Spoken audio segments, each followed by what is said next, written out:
such, who's also the chair of this great community of practice. So, yeah, let's just kick things off. Please remember to mute your microphone. I believe we set it so that everybody by default was muted upon entry. But that being said, remember to unmute your phone or microphone when you ask or answer questions. I know that on the computer, you just have to click your little box with your name in it or your picture, and then you can click unmute. And on the phone, I believe you hit *6 to unmute yourself. Technology this morning will be run by Alex Sheehan. He is sitting to my left. You can chat him up via Zoom or send him an email. He'll be monitoring the chat pane and timing and all technology great stuff during our forum this morning. So quick agenda, introductions, and roll call.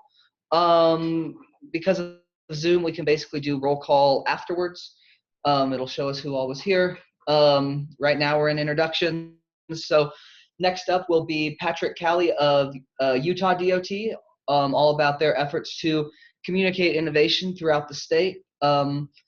He is followed up by CDOT's own and OPI's own Michelle Malloy, Change Management and Transportation, talking about how how we as an office try to communicate innovation as well throughout the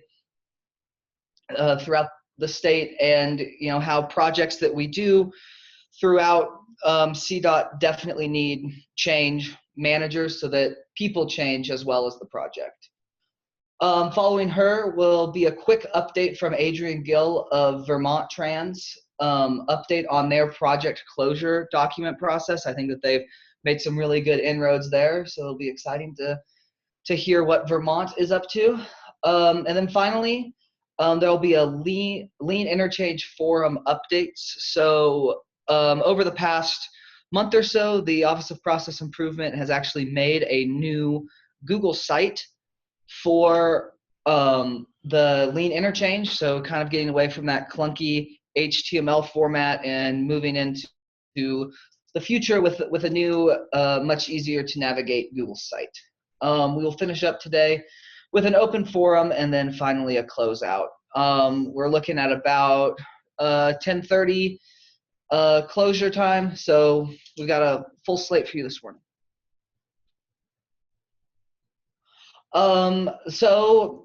Just an update, a lot of great new TLF members, and we've updated the map. So this is actually on the new website, so you can go and zoom in and figure out where exactly everybody is, and I believe it leads to the headquarters of each state.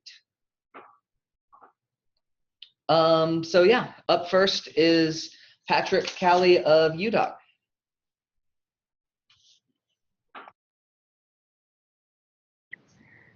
Okay, thank you, Quentin. I appreciate the opportunity to address those in the forum. And as I am looking, we practiced this, and I am looking for how to grab control.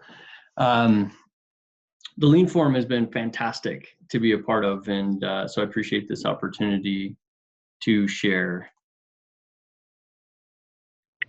Patrick, it should be up at the top. I might be able to just give you control. Remote control. I'll just give it to you from here. Okay, I've just requested it. Perfect. You should be good to go. Excellent. Okay, thank you. With our efforts in innovation, we don't have a huge quote unquote lean culture within the department. We don't use that terminology at this point in time, but we do have a huge innovation culture, which I think go hand in hand. I think the terminology may be different, but we do want to find better ways to do things. And today I would like to talk to you about a little bit about how we've been communicating innovation within the department. And there we go. Okay. My name is Patrick Cowley. I am the Innovation and Implementation Manager. It's a position that was created about 2 years ago, and I'm the first one to get in there. So I'm kind of making it up as I go along. And it's been very fun and exciting to talk to people about innovation and to meet people from across the U.S. that really have a passion for this sort of thing. And so I'm grateful to Quentin and Gary and the whole Lean Forum team for what they're providing for us. Within our group, our purpose, we've come up with this mission statement to encourage, facilitate, and simplify the process by which ideas are implemented. We found that innovation by itself really doesn't do anything unless you implement it. And so we really wanted to get that in our mission statement. And we do that by seeking them out, supporting the ideas, documenting them, and then sharing them. And it's that last part that I wanted to focus in on today. As a little bit of a background, and this is what we give to all of our new employees when we talk to them about our innovative culture, is that there's a difference between discovering something, creating something, and innovation. So when we talk about innovation, it's just a better way of doing things. You don't necessarily need to create a new process or a new widget, nor do you need to add to our increment of knowledge, much like Einstein and Newton did when they, in their discoveries. But really, taking something that you have and making it better is innovation, and that's what we want to capture. Within our department, we're starting to have a dual network coming along. And this is explained very well by John Cotter in his book, Accelerate, where new startups, they're very innovative, they're very nimble, and they can react quickly because they have this network type mentality. And as you mature and become more robust in a larger corporation, you fall into the hierarchy because that's the way you can produce results on a consistent basis. But if you can find a way to have that dual network within your agency or within your company, you can have the best of both worlds. You can reproduce results over and over again, but also find new and better ways to do things. So this is what we've done, is we've set up an innovation working group, and it's from different levels, different backgrounds, and we have 10 members that help to encourage innovation within their different areas. We're set up in regions. We have 4 regions, and we've got 8 different divisions, including those regions. And we have one innovation working group member or innovation steward in each of those areas. And I need to give credit to Idaho. They helped us with the terminology, and the innovation steward idea came from a visit when we met with them. Within those, we have the implementation task force, very ad hoc, get some ideas out there, implement quickly. And we're able to do this by taking people from that hierarchy and having them operate outside of the hierarchy.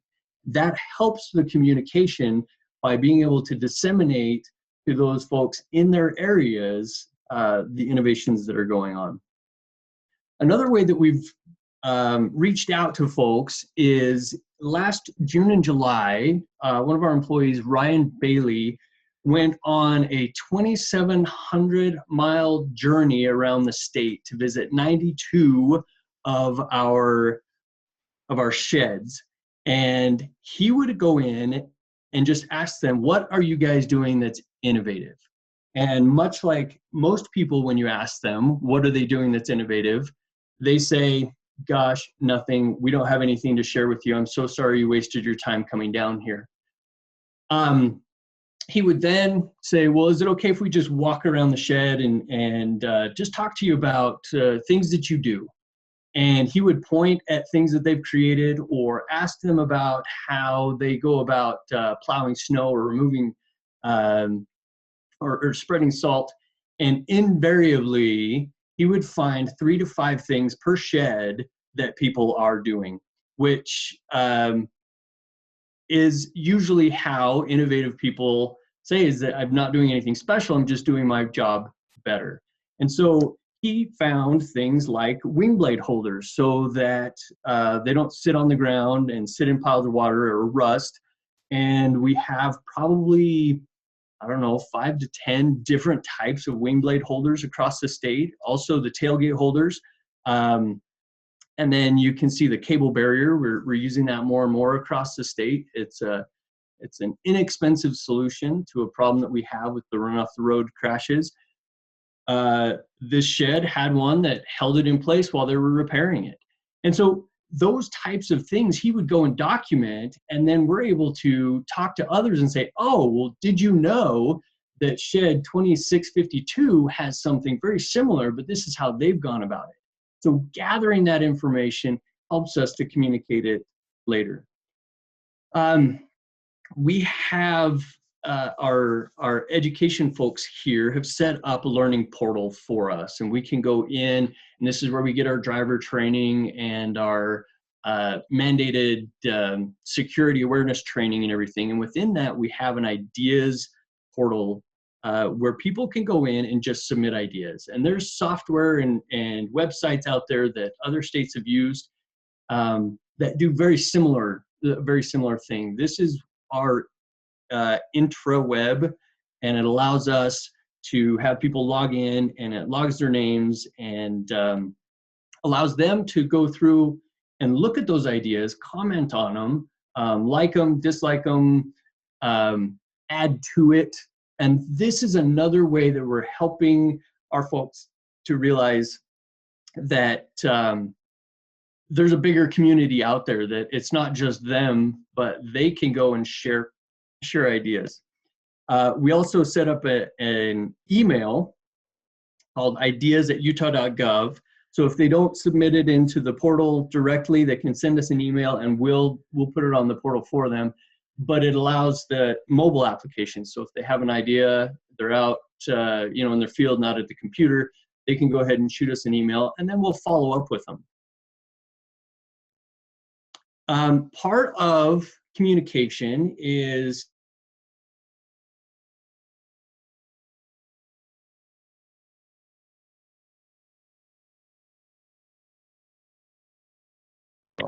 Hey, Patrick, it seems like we lost you. Are you still speaking? I can't.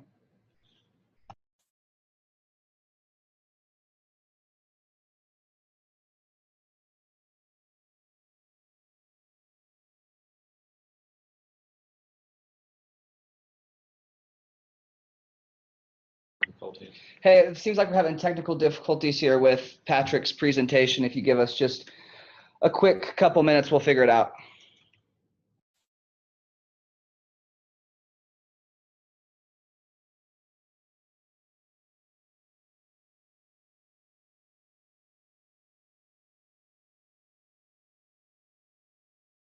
Am I back?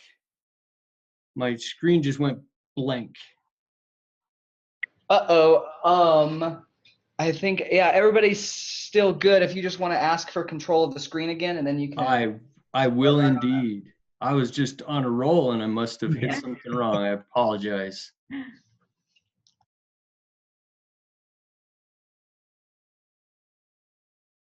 And we're back.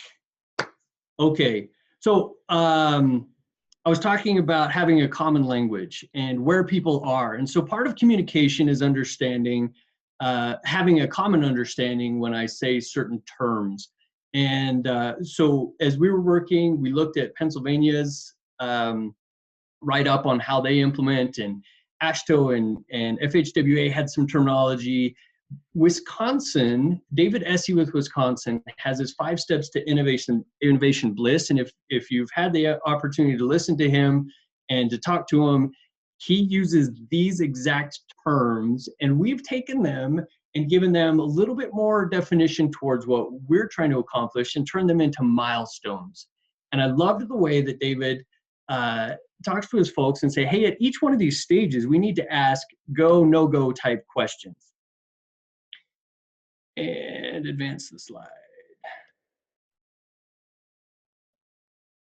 Make sure you click the presentation deck itself first before you. Yes. Okay, here we are. With these go, no-go questions, it allows us to communicate to people as well that, hey, we don't need to push on something that isn't going to yield the results. That it's okay to get through a piloting phase and say, this was just not what we thought it was going to be, and then document it and move on. Sometimes people feel that if they don't accomplish and push something through, that they've actually failed, and it'll be held against them. Our culture here within UDOT, from our executive director, Carlos Braceras, it's as long as we are acting within our own values and the values of the department, that he will have our back, that we can try new things. And as long as we are going about it the right way, that even if it doesn't come to something that we can implement that creates a better way of doing things, that he will support us in that effort. And so this common language allows us to ask these go, no-go questions and say, you know what, this is something that we shouldn't continue on with, or that we should. So those 5 milestones, again, are the incubate, demonstrate, pilot, communicate, and implement. And with those, now I can actually ask someone, where are you with this? And they can say, oh, we're in the demonstration phase. We've got a company coming in that's going to help point out how we can get, to get something to work better. And so I've talked to you a little bit about our history and where we're trying to get this common language. What we've done in the past, and we're continuing to do, is actually make some publications. One of which started back in 2006. It's called our Innovation and Efficiencies Report. And that went too far. Okay, so our Innovation and Efficiencies Report can be found online. And it was originally put together because our governor asked us, as each department, to come up with 25% efficiencies for that year, and has asked us to do that every year to document what it is we're doing to be more efficient with government resources. And so we put this together. Since that time, we haven't necessarily focused in on how much money we're saving or customer service we're improving, but we've really wanted to highlight these innovations and efficiencies for our legislative group. And we thought, well, if it's just for the legislature, that's one thing, but how can we expand that to where it's meaningful to all of our employees? And this is our last issue from 2017. And within it, we tried to go across the department and get innovations from all different areas. And you can see in the table of contents, we broke it down into certain areas that were meaningful to us. So technology, engineering, construction, maintenance, community, and that was our outreach efforts. Going paperless is something that we're really focusing on. So we had a number of projects that were successful that year. Our GIS is very similar. We're trying to be more map-based. And then performance management and active transportation. I'd like to just highlight a few of these to show you what it is that we're proud of, and that we wanted to communicate not only to the legislature, but internally. One is the connected vehicle. We want to be on the leading edge of connected vehicles here in the nation. And so we have set up a stretch of about 5 or 6 miles of road. Maybe it's a little bit longer than that. It's a number of intersections that have been outfitted with DSRC communication devices that allows us to communicate with the buses, our sister agency UTA, and if they're running behind schedule, then it can actually adjust the timing of those intersections and get them back up to speed. And so we think that's pretty cool. The format that we've used for all of the innovations in here are: what is the problem, what did you change, and what was the result? And as we go through and look at these, it's meant to be just a quick, I can look at something, say, oh, I'm interested in that, find out what they did, and then know who to talk to. And they can be as simple as a process. And let me go back one more slide. These port of entry, the team up, what they found is with our ports of entry, as trucks would come in, how could they shave off the time that the trucks were sitting waiting to be inspected? And they wanted to speed up the inspections, and they had done it with just one person. They switched that to 2 people, so someone can sit in the cab, test the brakes, check the lights, look at the tires, and they found that they can drastically cut the time with 2 people and get trucks moving quicker than just one person. And so it was just a simple change of buddying up, and it allowed for greater efficiency. So that's our innovation and efficiency report. Also, we wanted to reinforce this idea that innovation is ongoing, and it's not just the end product that we wanted to celebrate. We wanted to celebrate the process in and of itself. And so this last August, our staff, we put together the innovator. And when I first showed this to my boss, he looked at this picture and says, well, why on earth do we have a picture of a torture device on the front of the innovator? Not understanding what it was, not a whole lot of context. Later on in the lookbook that we have here, it actually says what it is. That's one of our wing blade plow holders to keep them off the ground. But the thought is we wanted to spur some excitement in this. And I'll go through this relatively quickly. I understand I'm running short on time. But the highlights that we wanted to give,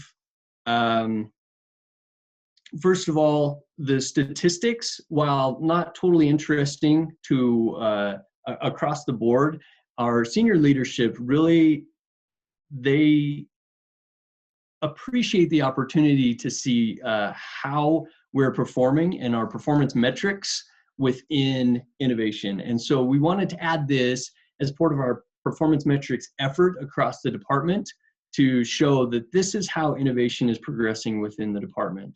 And this was all within like a year and a half. We had those 215 ideas come in. We have an information sheet that encourages people to go to our portal. Here's some more progress.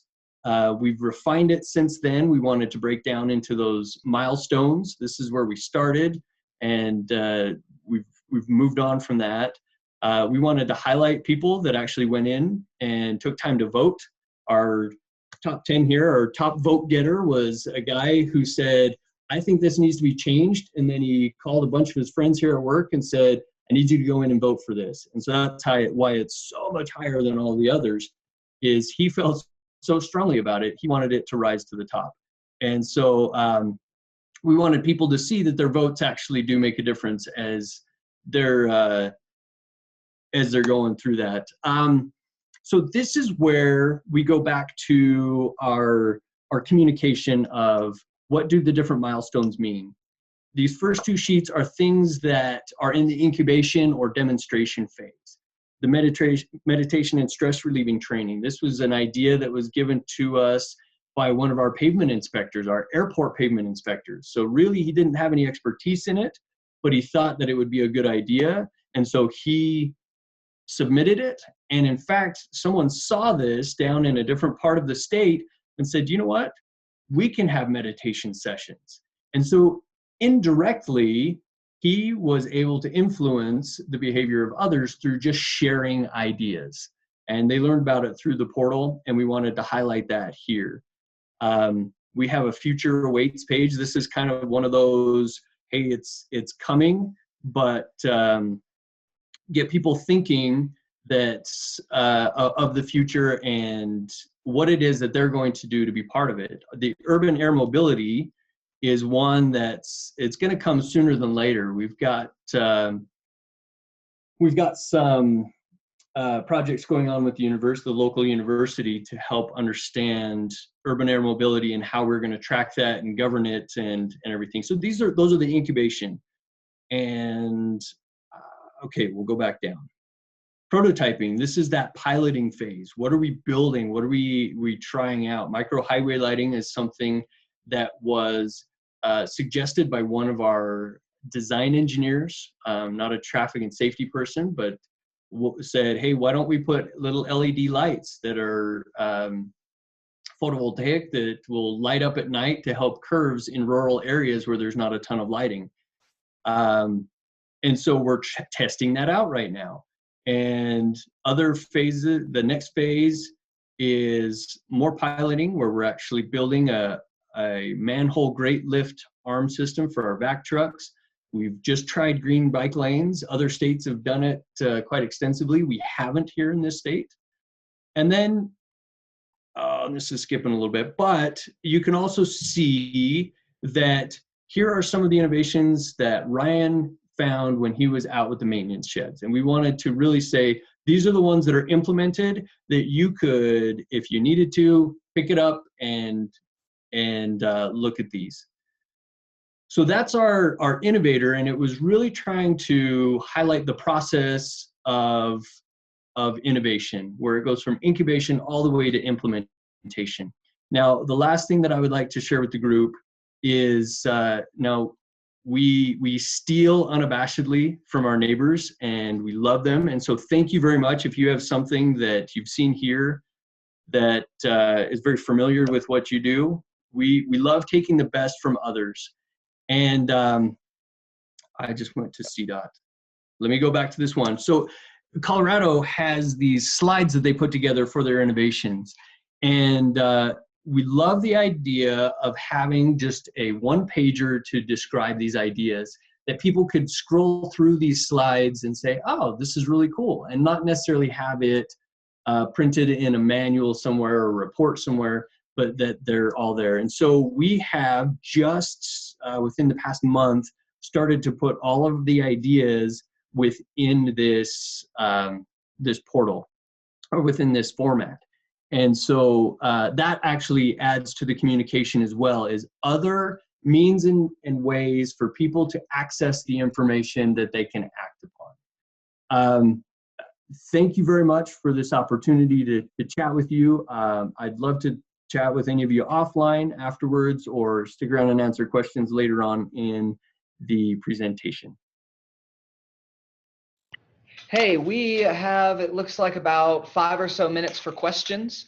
If you have questions for Patrick, shoot them out in the group chat pane, or you can unmute yourself and just ask away.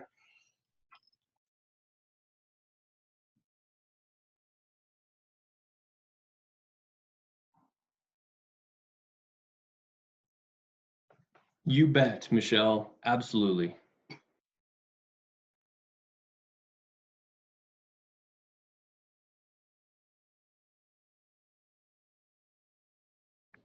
Patrick, this is Gary here at CDOT. Thanks for a great presentation, and for the shout out about our cards and stuff. Appreciate you guys borrowing that, and we're certainly going to borrow stuff back.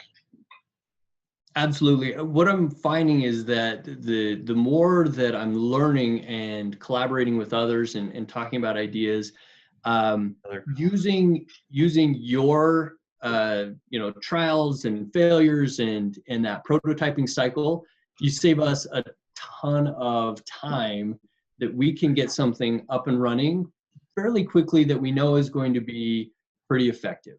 And so that's the appreciation I have for the Lean Forum. That's what I love about talking with our neighbors about their innovation and ideas.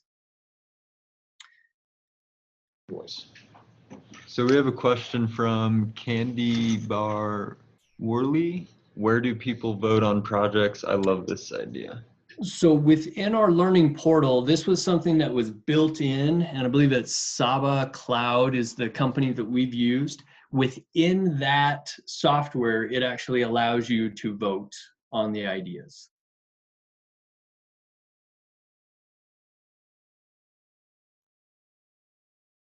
And I see that we've got our Laura Meyer, my friend from Idaho, it was part of the call today. And Idaho is a great neighbor along with Colorado, and we're working with Nevada and Wyoming on these things as well. And we'd love to branch out. I see that there are some people from Europe that are in this group, and if you really need us to come out there, I would love to just, maybe just see if we could come out there. Us too. Just Great. gonna throw that out there. Yeah. Great. Thank you. Thank you so much for that presentation, Patrick. Patrick, you're planning to stick around. Maybe there'll be more questions coming in Yes. open forum. Absolutely, I will be here. So next up, we have our very own Michelle Malloy talking about change management around projects here at CDOT and our successes and kind of our journey with that. Good morning, everyone. While you guys are pulling up my presentation, I thought I'd let everybody know this is going to be more of an interactive session. So get your chat panes up and get ready to type. Yeah, Michelle, if you could just request permission. For control. Yeah, for my screen. Okay. Or I'll just give it to you. Give me one sec.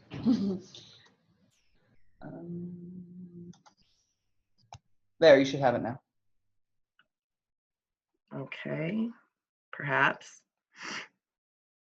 Oh, there we go. Okay, there. Thank you very much.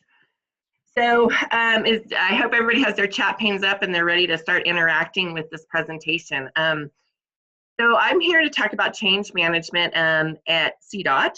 We have an organizational change management program at CDOT.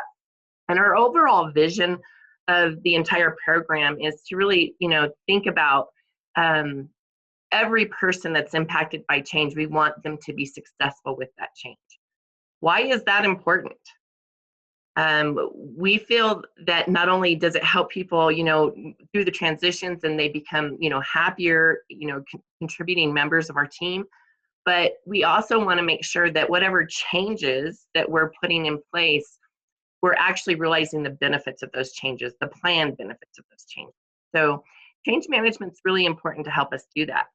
So I'm going to ask the question, what is change management? Go ahead and type in whatever you think it is. And I pretty much can guarantee the answer won't be wrong. So go ahead and type in what you think change management is.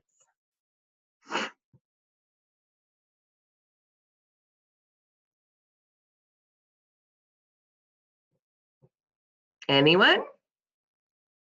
Teaching other change is okay and their jobs will not be deleted. Yep, that's very true.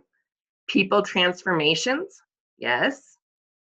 How to handle communicating and implementing change, mostly involving people in that process. Very good. Involving people in the actual process of change. That's so important. Helping people through the process of change to allow for greater buy-in and implementation. It's the human side of change. A system of walking employees through a change that starts with awareness, desire, knowledge, etc. Ooh, ADCAR, call out to ADCAR, Laura. Preparing and educating staff for organizational transformation. Managing both the technical and behavioral sides of change. Very good, everybody's got, I love it, exactly. And then if I click on here, I'll start getting some things popping up on the screen. It's all of these things that you guys are talking about, helping the department implement change, keeping employees and customers at the forefront. Very good. It is all of those things and more, right? So really we talk about organizational change management at an organizational level, making sure everybody is aware of their role in times of change, everybody has knowledge about how to change, those kind of things. And then we're going to talk a little bit more about how we integrate change on projects. So at CDOT, this is where the change management program falls under the Office of Process Improvement, Gary's office. We have process improvement, we have our strategy, and then we also have our change management program, which also includes our internal business project management stuff too. So our change management program. This is a quick slide about our history, our journey. We started back in 2012. Gary and I started back in 2012 on change management. We started out doing some role-based training for our executives and for managers and supervisors. And we also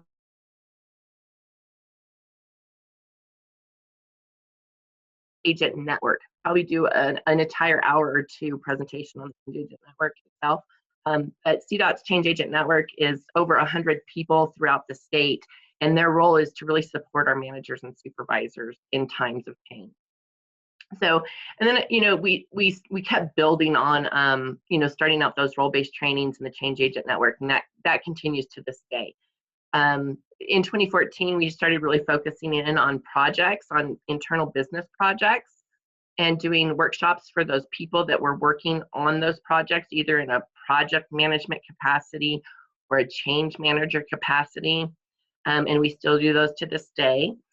We really morphed from, you know, me doing a lot of the work on projects to becoming more of a consultant.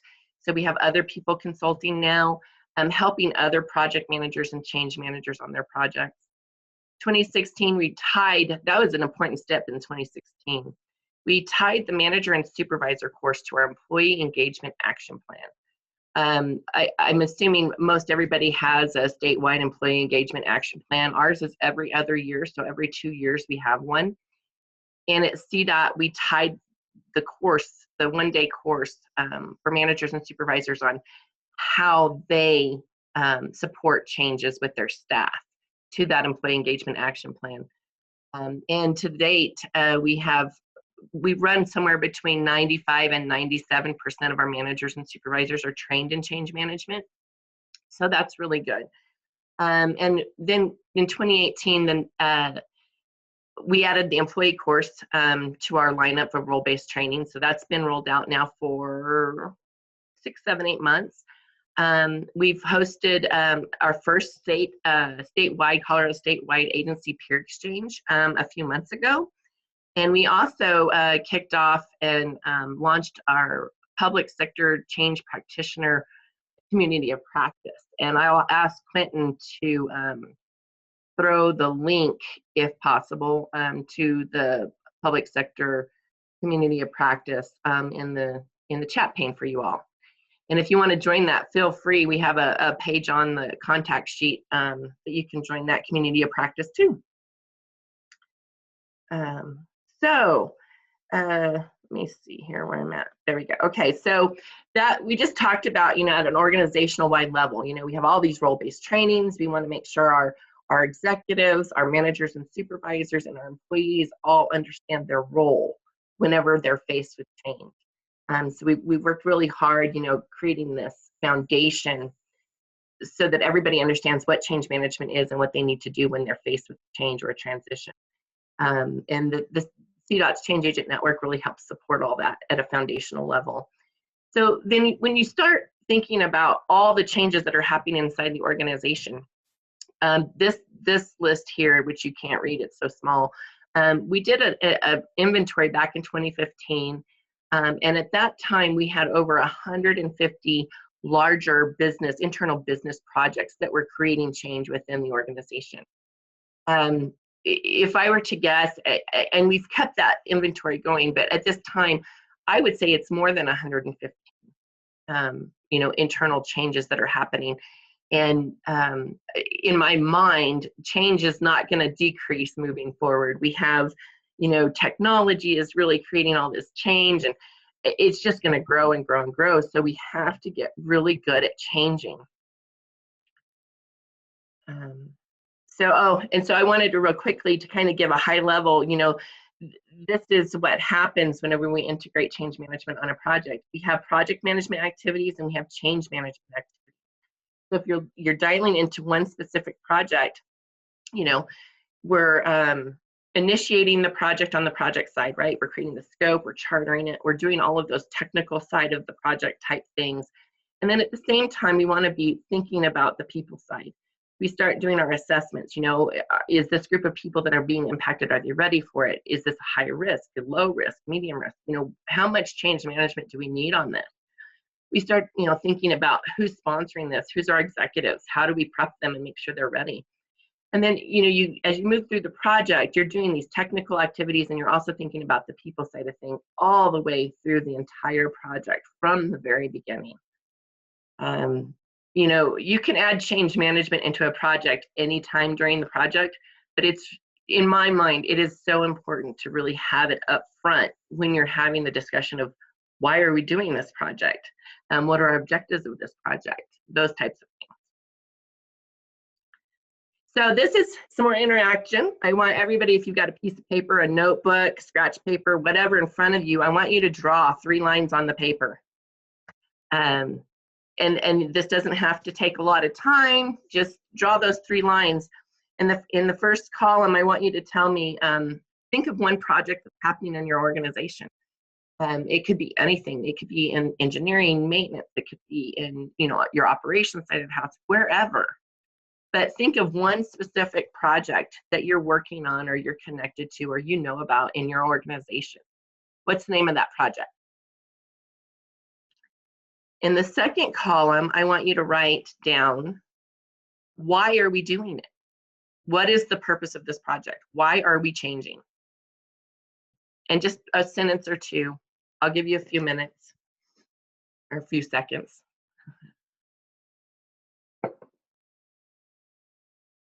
Sometimes why it's hard to think about.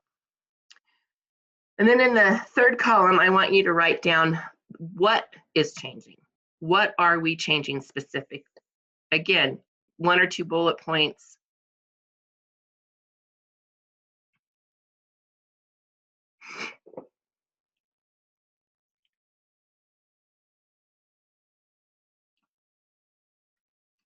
And now the change management question. What groups of people are being impacted? So who will be changing? Again, bullet points are fine. This is just a quick little activity, but I'm going to be asking you questions about this activity in a second to put into the chat pane.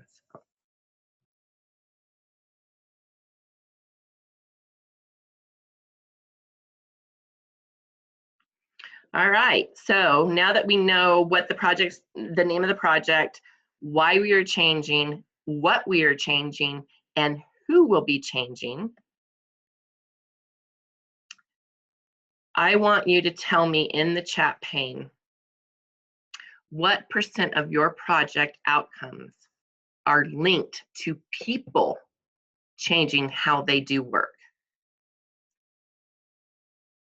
Ooh, I got a 90%. 80, 100%, 100, 85, 100.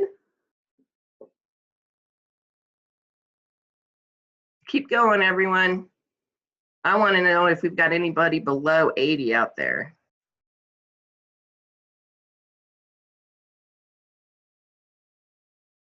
$95, 99.99, 100%, 100%. Wow. Yes, I very rarely do I see a change that happens that somebody will say 25% or 10%. Usually if I do, those are always those technology changes that there is no question, like the system changes one morning when you wake up and get into your computer and you have to do it differently. But most of the time people have that ability to opt in or opt out. So it really does, we have to think about the people side of change when we're changing. Because if people don't change how they do their jobs, then it doesn't matter what we changed. And it doesn't matter, we won't ultimately achieve what we set out to get from the beginning. So why did we spend all the time, all the resources, all that energy into a project if we don't stop and make sure that the people are on the bus so that we can get that full benefit, that full realization of what we wanted to be, what we had planned in the beginning.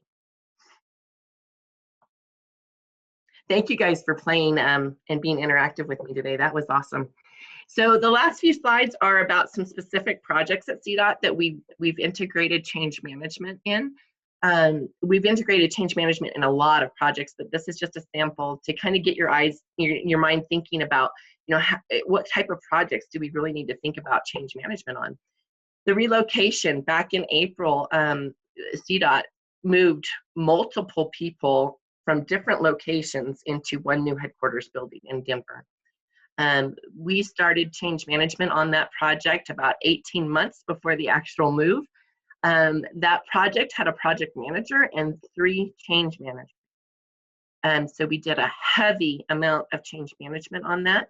And I'm happy to say that, I believe the move went really smoothly. And I really believe that change management had a big part in that. Back in 2015, we did a Region 2 project closure project.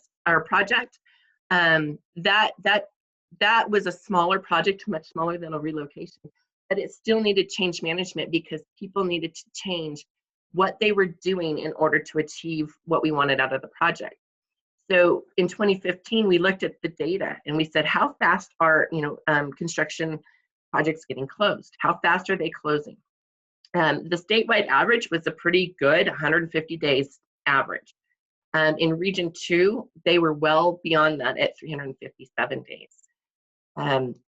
So we started the project and we integrated change management from the very beginning, and we were very successful with the project. We decreased project closure times by 50% in Region 2. We streamlined an electronic form process across the state, not just in Region 2, but that became a statewide initiative. The project continues to be sustainable. They're doing really, really well. And of course, one of the overall planned benefits of that was to get the funding out of those projects as quickly as possible to go back into our pools to use on other projects. And so that was very successful, and people definitely had to change how they were working in order for that to be successful. Another example is, and I always throw this one out there, it's one of my favorite projects. We redid the maintenance work order a few years back, and basically what we wanted to do was create more consistency in our process and our maintenance work orders and more accuracy in data. It was a huge project. It impacted 1,700 people across the state. It was a major cultural shift, and we definitely integrated change management at the very beginning of that project. Well, this is a slide that shows you how many more people, how many people are involved. We had a lot of project team members over the years. We had a lot of steering committee members, and we had a lot of sponsors. But again, it really was and is the largest lean process improvement effort to date at CDOT. But definitely incorporated change management in that, and we met many of our goals for that project. We, people had took control of that work order the day it was released. We had a lot of great feedback. People were on board, and I really think that was because we involved as many people as possible throughout the creation of the project to really get their buy-in. So anyway, that is my presentation in a nutshell, change management at CDOT. So again, organizationally, we make sure that we have a good foundation, and then we start integrating change management with all these individual internal business projects that ultimately are creating change for everyone. I will stop there and ask if anybody has any questions.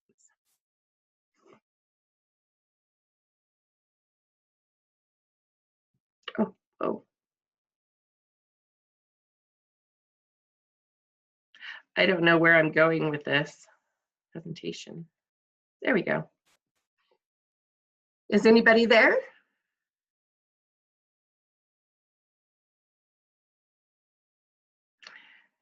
Did this change management program from HR? Was it from HR? No, Gary. So that's a long story too.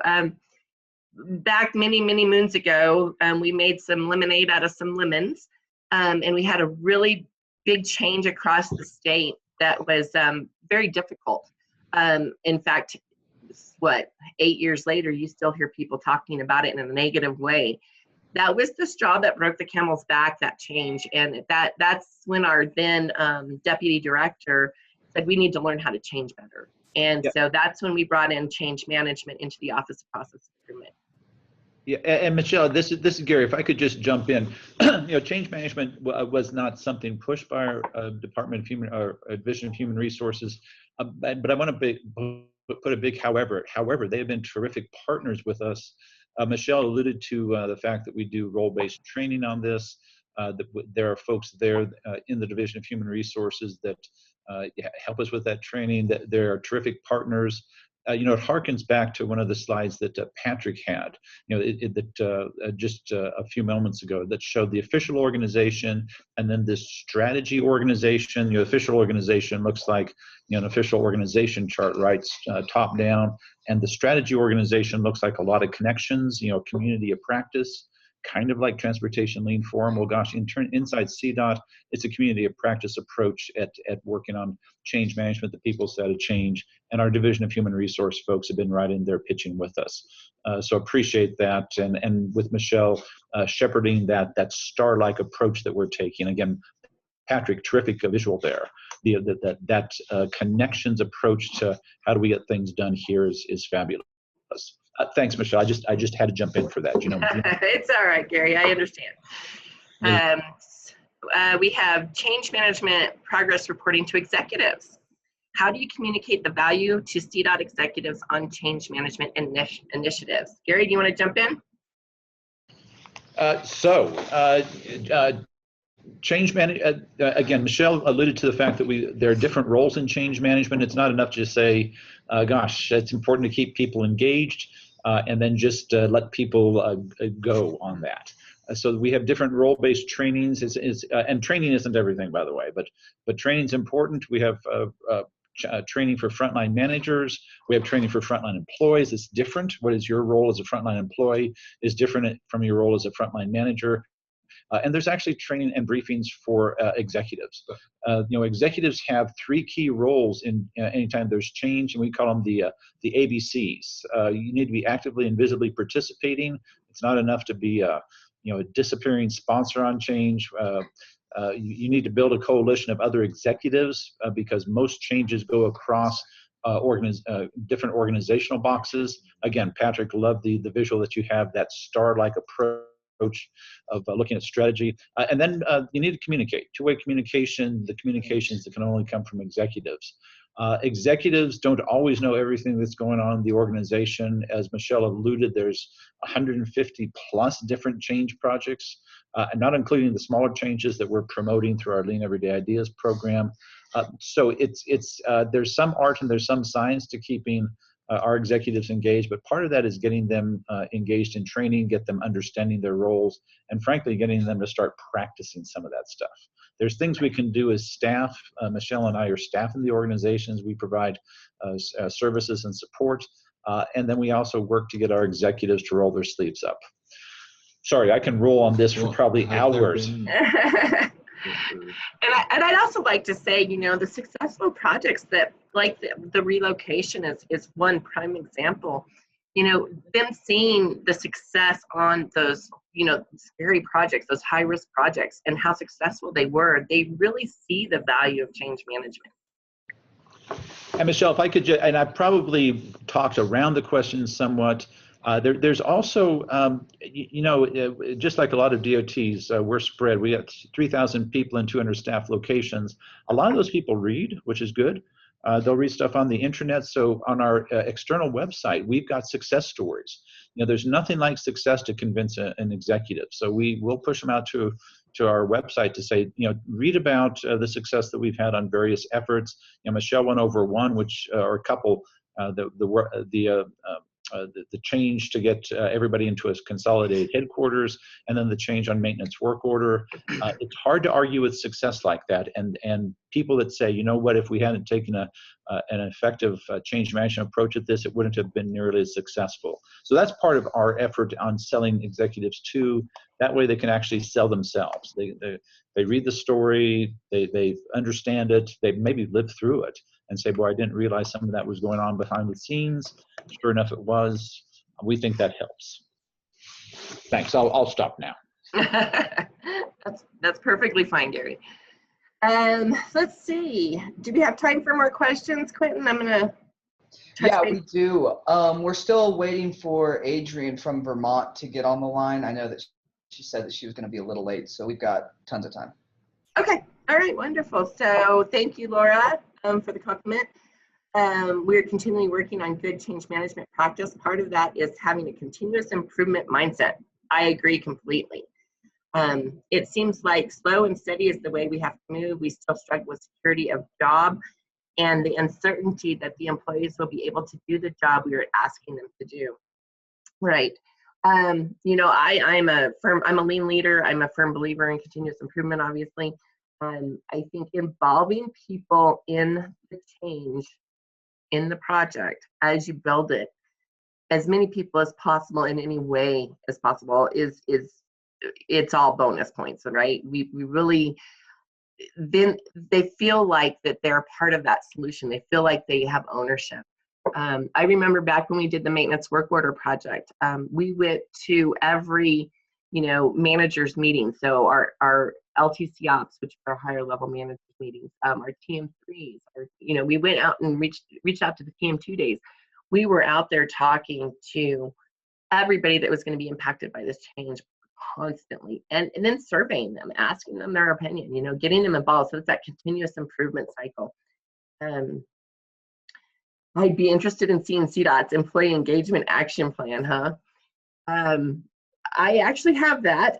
We did get a new director recently, so I'm assuming we're still going to finish this year's, we have what, 12 more months on that.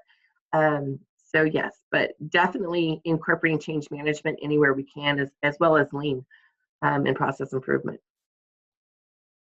I gave you the ABCs. I'm assuming you were talking about active and visible support, build coalition, and communicate. Those are the ABCs of sponsorship. Betsy Bashore did a great presentation on measuring and communicating the value of change management during the January PSCP Public Sector Change Practitioners webinar. Check out the recording there. And it was an absolute awesome presentation. If you click on that link there, you'll get not only her presentation, but you'll also get one of our interns, Megan Brown's presentation on the neuroscience of change. And that was really, really interesting to think about how at a molecular level we are ingrained to respond to change. So that was really, both of those presentations were great. What are some ways you would express change management so that everyone throughout your organization is aware at all levels and understand that the proposed change is well received by all, i.e. visuals, video, face-to-face? What's the best practice for the change to get noticed and easily acceptable or accessible? We have like pretty standard rollout mechanisms at CDOT that we use in a communication, push communication format. We also do you know, town halls, video stuff, but really what we try to do at CDOT is rely on our managers and supervisors to play their role. So for example, if we're having a big change throughout the organization, whatever that change may be, we need to make sure we're involving managers and supervisors first so that they can adjust and adapt to the change, because they're employees before they're managers and supervisors. So we need to get the employees on the bus first so that we can then rely on them and empower them to help their employees get on the bus for whatever change it is. So really thinking about how do we allow the roles in the organization to play their role in times of change. There's no way that, you know, the project manager is going to be able to reach out to, you know, over 3,000 people about a change in person and have those face-to-face communications. So that's why we really want to focus in on having the managers and supervisors do that for us. I hope that answered that question. So, excuse me, I've been sick lately. So if I cough, I apologize. Are there any other questions?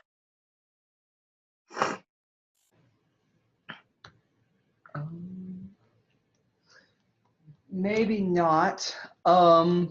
So we are still waiting for Adrian to call in, unfortunately. So flipping around the schedule a little bit, I would love to take you through the new Lean Interchange website. We, the Office of Process Improvement kind of created this over the past few months, and uh-oh. Just Michelle. And if you have time, you could show them the PSCP website too. Oh, sure. So I'd like to take you guys through the new Lean Interchange website. Let me stop share, and then I will share screen again. Oh, it's right here. Just give me 1 second, folks. Here we are. Cool. This should be it. Cool. Yep. So this is the new Lean Interchange website. It's a new Google site to replace the past Lean Interchange website. So here's our homepage with the Is it showing? Yeah. Okay. With the most recent forum. Last December we had the Idaho Leadership Summit and the Georgia's Area Manager Tracker. So you can go here, flip through the slides, and I believe that if I open this up, it leads us to a oh, never mind. And then down below is just the contact information of our department, and then you can zoom in and see where everybody else is, who's part of the Transportation Lean Forum around the nation. And then if we go over here to the Lean Toolkit, that was kind of a staple that was on the last website. So we reworked it a little bit. Here's a link to past presentations, recordings. There's past TLF newsletters from way back when, 2015, 2016. And then there are a bunch of Lean videos that were actually put together by friends of the TLF or TLF members themselves, whether that be Denver Peak Academy, ASQ, or I believe there's the Missouri Innovations Challenge 2017 videos that you can peruse. There are also state resources, which is kind of similar to the resource page on the last TLF, except now we've converted it all to Google Drive. So if your state isn't on here and you'd like to add resources, you can just click this square with the arrow in the top right-hand corner there, and it should take you to the state resources drive, which everybody has access to. You can forward it to whomever you want to just put all your Lean resources that you want to in the Google Drive folders. So if we open up Colorado, you can kind of see just some of the Lean stuff that we've put together over the past couple of years, whether that be different programs or different lessons that you can teach. And yeah, pretty much every state or Lean agency that's in the TLF should have one. And then finally, there are the previous TLF recordings. And so here you can, once it loads in, it takes a little bit.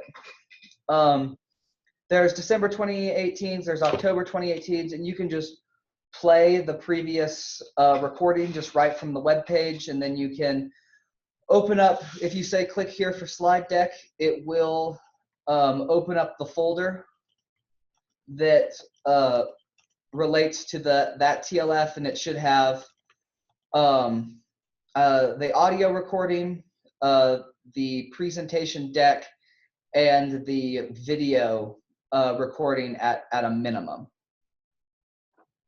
And yeah, so we're really excited to roll this out. If you just simply Google Lean Interchange, it should come up. You might have to click on our website first, but then it will send you to there. And yeah, we're really excited about this rollout and hoping that people put different sorts of resources that they have on there or engage with the platform, however they choose. And let me add in, appreciate the work of our intrepid interns here to do that. For those of you that use Google Sites, old Google Sites, I think they call it Classic, is going to be phased out. No support for it starting sometime in the year 2020.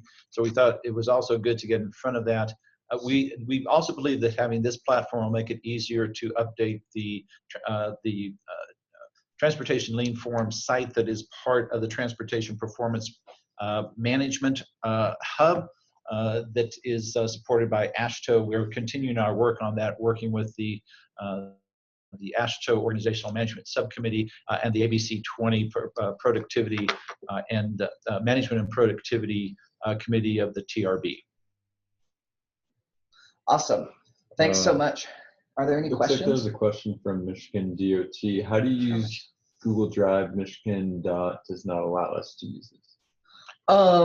So I believe, and if you'd like to send me an email after just to make sure, that the Google Drive itself, just that folder, is completely public. So anybody that has a link to it can access it and can put in different files. So the onus is on all of us to make sure that the content in there meets a certain expectation, and that we, kind of facilitate that as our website. I know that there's a bunch of different DOTs around that don't have access to the Google Suite, and this was the best way that we could circumvent that. And we are working again to overcome that longer term using the TPM, the Transportation Performance Management Hub that AASHTO is developing, and again with some involvement from TRB and from our friends at FHWA. We believe there's a longer term fix to that. However, do get with Quentin offline, and it's pretty easy to navigate through the new Google site. Nevada also doesn't. Yeah, there's a lot of them that don't. Are there any more questions coming through? We had a missed question earlier for Michelle. Michelle, are you there? I'm here. It's What was if you the want to scroll question? up in the chat. Go ahead and I read can it, see Alex. I can read it for you. It sounds like managers and supervisors play a huge role in change management. How do you hold them accountable, or how do they hold themselves accountable? So I think that's where we talk more about the change agent network. So at CDOT, we have a robust change agent network with our 5 regions. Every region has a team of change agents, and each change agent is assigned to 5-ish managers and supervisors. And so what their role is as a change agent is to support those managers and supervisors. So for example, let's say, we're in the maintenance side of the house, and the change agent notices that there's resistance issues happening around a specific change. They have the ability to go to those managers and supervisors they're assigned to and say, hey, I noticed that John and Laura over there are really, I heard them talking about this change and they seem really upset. Let's work together to help them adjust to that. And so they would do an ADCAR assessment, create a coaching plan. So those types of things. And I'm not saying it's 100% perfect at CDOT by any stretch of the imagination, but we try to create that foundation or that support network for our managers and supervisors. They know that they can go to their change agent, the change agent can go to the manager and supervisor. So it creates a symbiotic relationship of support. And when you roll out a change and it goes across the state, you very quickly can see where the pockets of resistance are. And so you can definitely, the change agents are there to identify those and help. So. Great. Thank you so much, Michelle. And then moving along, I believe that Adrian Gill from Vermont has called in. to, let me get her slide up here. Oh, I saw There we it. go. Adrian Gill has called in from Vermont to give us kind of a quick update on what they're up to with respect to a project closure. Hi, how are you? Doing well, Adrian. Thank you everyone for adjusting your time for my ridiculous schedule today and for being flexible. So first, thank you for that. So yeah, I'm just here to give everyone a quick update on project closure. So I guess it started about 6 months ago. Our chief engineer came to me and said, we have a problem with project closures. Can you fix it? And it kind of started from there. We have over 900 projects that are not, that are kind of in limbo land in terms of being closed. There's so many reasons why they aren't closed. And so we kind of started the data analysis process and trying to figure out what are those projects, why aren't they closing, what does project closure mean, kind of what are the bookends. And during our analysis phase, FHWA came to us and said, well, we're doing this project closure rodeo tour around the country. Why don't we come to Vermont and we'll do a 3-day mapping session and we'll map the entire process. And previously they finished up in New Hampshire. And so we're like, sure, that sounds great. Let's see how they do it. And maybe we can learn from FHWA and utilize the map that they created to really continue the work that we started. And so last week, FHWA came to Vermont for 3 days. They mapped from beginning to end of the project closure process. We had, I think, a total of 50 or 60 participants over the 3 days from all divisions within the agency participate to give their story on how they, what role they play within project closures. And it was very fascinating. It really unveiled a lot of issues, which probably to no one's surprise, just communication, lack of transparency, lists that are being managed on people's desktop. And so we have a lot of work to do. So we ended up the day on Thursday with a whole list of items, action items prioritized that we're going to be focusing on probably over the next 6 months to one, really focus on, it was like 250 projects that can be closed and just trying to figure out how we can close them and get them closed so that we can reallocate those funds. And then really more systemic changes on really trying to create a transparent system on who is responsible for what part of the project closure process and having access to documents so people don't have to go digging for them. Hopefully trying to work towards having everything in one place and having really roles and responsibilities clear throughout the process of who's doing what, when, and we can get projects closed out in a timely manner so that we can use those funds for other projects. So that's really in a very quick nutshell what we're doing with project closures. I don't know if you wanted me to speak any more specifics or if anyone had any questions. So Adrian, appreciate this. And you know, we continue to experiment with the transportation lean forum sessions here. Appreciate your willingness to tell us about a project in process, a process improvement project in process. Everybody has project closure issues, as you and I know we've had them here at CDOT, so appreciate your willingness to do this. Questions before our open forum for Adrian? I was going to jump in, Adrian. Hi, I'm Michelle. Hi. How are you? Good, how are you? Good. I brought up we did a project closure project at CDOT back in 2015. We did it in one region specifically. Okay.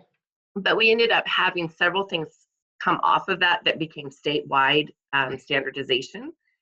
One of the things is we created an electronic process for the Form 325, but that's another story. What I was thinking about specifically for you, we did create a standardization across the state that we had project closure notebook. Oh, nice. Yeah, and so that those would remain with the project manager on site, and then everything would go into that notebook as it came through on materials, et cetera, all that stuff. And so whenever it came time to close the project, that notebook held everything. That makes so much sense, right? Yeah, and so I can send you, I think Yes. I've got that information, so. That would be awesome. I think that's one of the struggles was even just knowing what is required to close a project was a challenge. I don't know if it's like that in every state, but that's one of our immediate to-dos is, I think just legacy kind of took over at the agency, and people were collecting documents that they thought were required, but FHW was like, no, that hasn't been required in 15 years. Like, we don't even need that. And so really trying to figure out what is actually required, what do people actually have to keep, and then making sure that it moves, upstream the accounts, the accounting department so they can close that project. So I think we just never have gone through that process, and that's where we're starting. But I think one of the big pain points was, what do we actually need? How do we organize it in a way that we keep it in one place? And that at the end, we have everything we need to close a project. That just doesn't exist. Right. Yeah. I'll dig through my computer. I project managed that project. So I'll dig through my computer and send you what I have. That would be awesome. Thank you. That'd be great. You're welcome. Open forum. It doesn't look like there are any more questions that are coming through the line. So let's just, I guess we've kind of already started, but let's just bounce right on to, not this. Uh-oh. Well, while we're doing this, let's just roll right on to open forum. This is where you can brag about your successes, ask questions. Our presenters are still online. We've got 15 minutes or so. Who's got the first item to bring up in open forum? Can you hear me? Yep, loud and clear. Okay, I just have a question for Michelle, actually. Is she? I'm here. Hi, Michelle.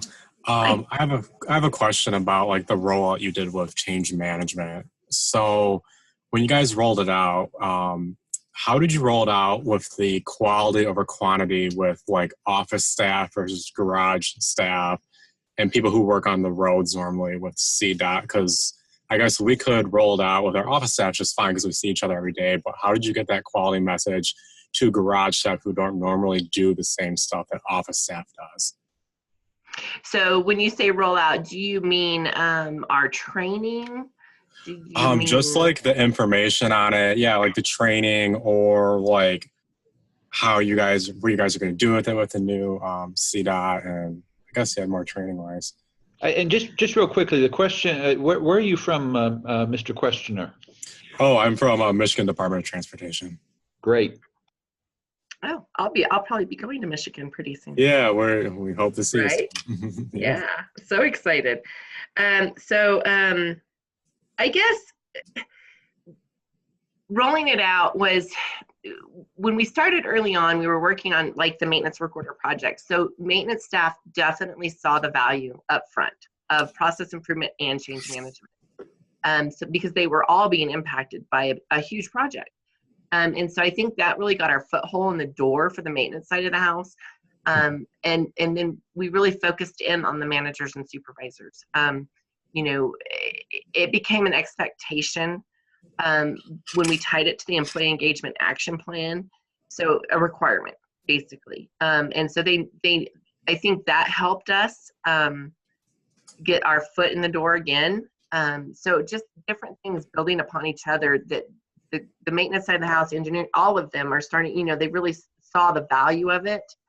And it's gotten to the point now, over how many years, that if we roll out a change and it's rolled out, substandard or not well, we get a lot of emails, a lot of calls, a lot of people going, where was the change management on this? Yeah. And so that's what I see now. Yeah, we were just wondering, because if we were to like start it in our central office, which is in mid-Michigan, and then how we get that same message up to the people in the Upper Peninsula that we might not be able to see face to face, but maybe over a phone call or email. Like, I don't think it's the same as if we didn't go there. So I was just wondering. Right. And I spend a lot of time in the regions at the beginning. You know what I mean? I was out there, face to face at different meetings, at different, talking about it and trying to get that shared vocabulary going. and really supporting it and showing my sponsorship of it. And it didn't hurt either that the first 5 years at CDOT I was in maintenance. So Okay. yeah, so that kind of helped because they knew me really well. So you know what I mean? But there's all different kinds of ways. And yeah, I hope to be there soon, Ed, so that we can brainstorm all different kinds of ways. Okay, so you do see value in actually going to the different regions and spreading that message face to face rather than email. Yes. Okay. Oh yes. Yeah, I don't like email. I'll use email, of course we all do, but when I really want to get points across, or I really want people to understand me, I need to be looking in their eyes. So it's really important. Okay, thank you for answering that.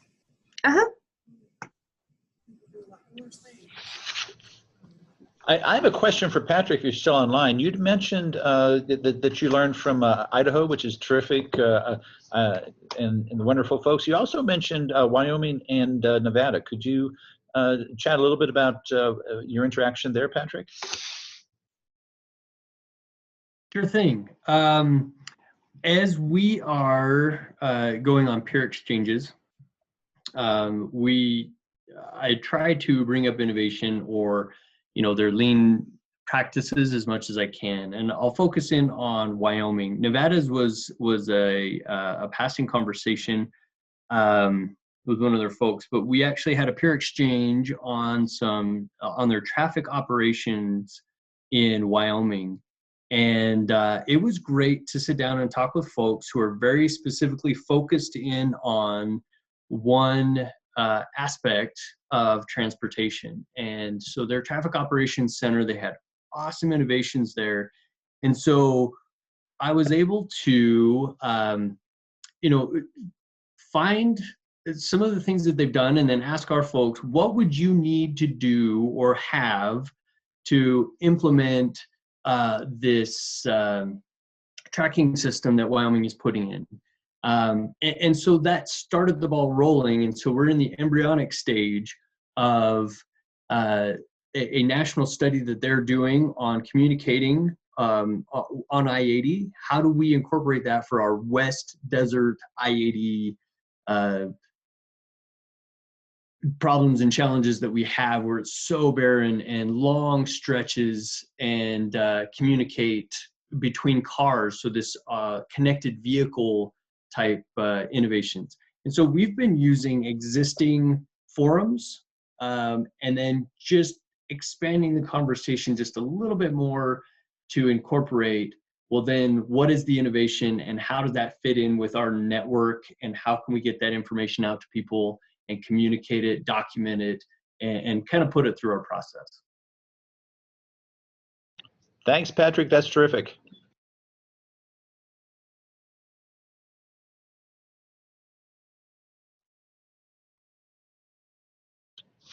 Hey, this is Alex with OPI intern with CDOT. I was just curious about why some of the DOTs don't allow Google Drive. It's probably a dumb question, but I'm just wondering.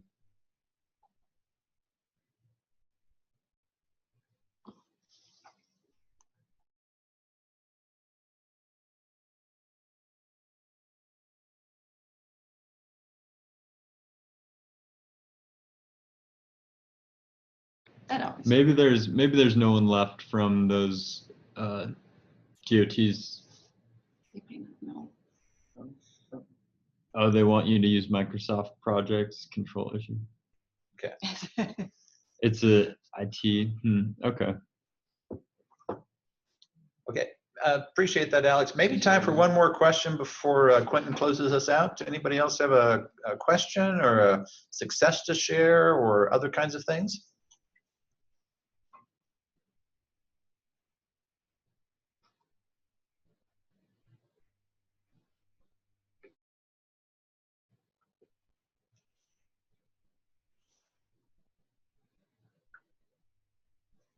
Well, if not, seems like we are gonna wrap this up about 5 minutes early, give you 5 minutes of your day back.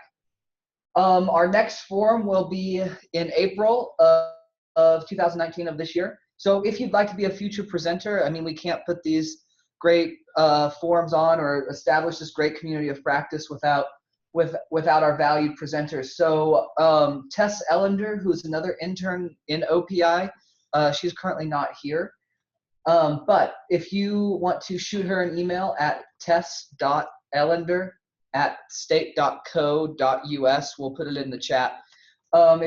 If you'd like to present anything that's going on at within your office, whether it be, you know, an ongoing process that we saw from Vermont, or, you know, something great like the innovator, just really anything. We're, you know, like-minded professionals, and any sort of lesson helps us out. So with that, thank you so much, and we'll see you on the road.